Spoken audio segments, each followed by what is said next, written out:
कोई भी व्यवसाय आसानी से नहीं खड़ा होता। उसके लिए मेहनत, व्यवसाय करने की लगन और उसे आगे ले जाने की दूरदृष्टि, इन सब की आवश्यकता होती है। इन्हीं सभी गुणों से परिपूर्ण कुरगांव तालुका जिला पालघर की उमेद अभियान के आशीर्वाद महिला स्वयं सहायता समूह की श्रीमती समिता मिलिंद सावे ने स्वाद गृह उद्योग नामक सफल व्यवसाय का निर्माण किया है। हम शुरुआत में तो गृहिणी ही थे, मतलब घर पर खाना पकाना, बच्चों को देखना और घर संभालना, बस यही चलता था। और 2019 में हमें उमेद अभियान से परिचय हुआ। तालुका स्तर से कुछ अधिकारी आए और उन्होंने जानकारी दी और उसके बाद हमने खाद्य पदार्थ बनाना शुरू किया। हमारा पहला ऑर्डर पूरन पोड़ी का था। पूरन पोड़ी बनाते बनाते धीरे धीरे हमने कुछ और उत्पाद जोड़े। हम चकली, विभिन्न प्रकार के चिवड़ा, लाडू, विभिन्न प्रकार के अचार, मक्का चिवड़ा यानी मक्के का चिवड़ा, पोहा चिवड़ा यानी चपटे चावल का चिवड़ा, पतले पोहे का चिवड़ा, डाइट चिवड़ा बनाते हैं। उसके बाद बेसन लड्डू, मूंग के लड्डू, पौष्टिक लड्डू, विभिन्न अनाजों के मिश्रित लड्डू भी है। इस प्रकार हम लगभग 25 से 30 प्रकार के उत्पाद तैयार करते हैं। और जब हमारे उत्पाद की मांग बढ़ने लगी तो हमने मशीनरी खरीदने का विचार किया और उस मशीनरी को खरीदने के लिए हमने बैंक ऑफ बड़ौदा से 8 लाख का ऋण लिया। उससे हमने चकली की मशीनरी और बड़े कड़ाहे और कुछ बर्तन खरीदे। उसके बाद हमने फिर से उमेद अभियान की मदद से थाने जिला बैंक से एक छोटा ऋण लिया और उत्पादन बढ़ाना शुरू कर दिया। उससे पहले हम सभी उत्पाद घर पर ही बनाते थे। आगे चलकर जब हमें थोड़े पैसे की जरूरत पड़ी, खासकर कच्चे माल आदि के लिए, तब हमने ग्राम संघ के माध्यम से CIF का 40,000 का ऋण लिया। उसके बाद हमारा उत्पादन और बढ़ गया है। उमेद अभियान से मिले ऋण के बल पर और व्यवसाय वृद्धि के संबंध में समय समय पर मिले मार्गदर्शन से समिधा ताई ने अपने व्यवसाय में गुणवत्ता के साथ साथ स्वाद का भी मेल कर उसे लोगों की पहली पसंद बनाया है। पहले साल जब पालघर सरस यानी एक मेला प्रदर्शन हुआ था, तब हमारे समूह को सर्वाधिक बिक्री का पुरस्कार मिला था। वहाँ हमें विभिन्न लोगों से बहुत सारी पहचान मिली। हमें मार्केटिंग कैसी करनी चाहिए आदि जैसी सभी चीजों की जानकारी मिली। उसके बाद हमने विभिन्न प्रदर्शनियों में भाग लेना शुरू कर दिया और वहाँ हमारी महिलाओं को सचमुच थोड़ी हिम्मत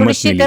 नहीं, हम प्रदर्शनियों से अपने उत्पादों को इतनी अच्छी तरह से बेच सकते हैं। और प्रदर्शनियां करने के बाद हमने अपने उत्पादों को कुछ दुकानों में देना शुरू कर दिया। हम विवेक राष्ट्र सेवा नामक एक NGO को भी अपने उत्पाद देते हैं या ग्राहक घर आकर भी उत्पाद ले जाते हैं। इससे हमारा सालाना कारोबार लगभग 12 से 13 लाख तक होता है। जो महिलाएं कभी घर की 4 दीवारों में ही अपना जीवन जीती थी, आज वही ग्रामीण क्षेत्रों की लाखों महिलाएं उमेद अभियान के साथ मिलकर सशक्त महिला उद्यमी के रूप में उभर रही है। आज हम गर्व से कहते हैं कि हम उमेद अभियान के माध्यम से खड़ी हुई उद्यमी है। शुरुआत में हमें पैसों के लिए या अपने खर्चों के लिए घर के लोगों पर निर्भर रहना पड़ता था। आज हम स्वाभिमान से कहते हैं कि हम आत्मनिर्भर हैं। समाज में भी हमें एक सम्मानजनक स्थान मिलता है और ये सब उमेद अभियान के कारण ही संभव हुआ है। आज हमें जो प्रगति हो रही है उसके लिए मैं उमेद अभियान की बहुत बहुत आभारी हूँ।